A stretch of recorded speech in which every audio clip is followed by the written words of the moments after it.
کچھ کو ویسے ہی مرض الموت ہوتا ہے. مرض الموت تو اس کا علاج اس کی شفائی موت ہی آئے تو جان چھوٹتی ہے. ٹھیک. جو سب سے خوفناک ہے، دو صورتحال ہے. کسی کی آہ میں پھنسے ہوئے،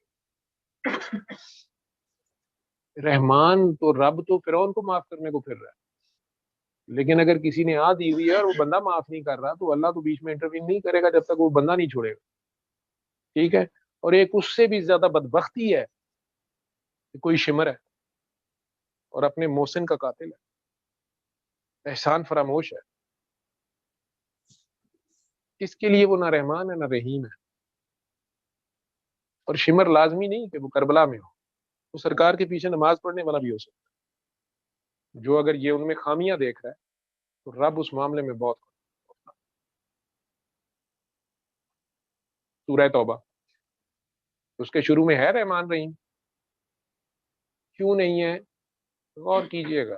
میں تو عالم نہیں ہوں نا، علماء آپ کو کئی باتیں بتائیں گے، لیکن قرآن آپ کو بھی پڑھنا ہے، منع تو نہیں کیا گیا.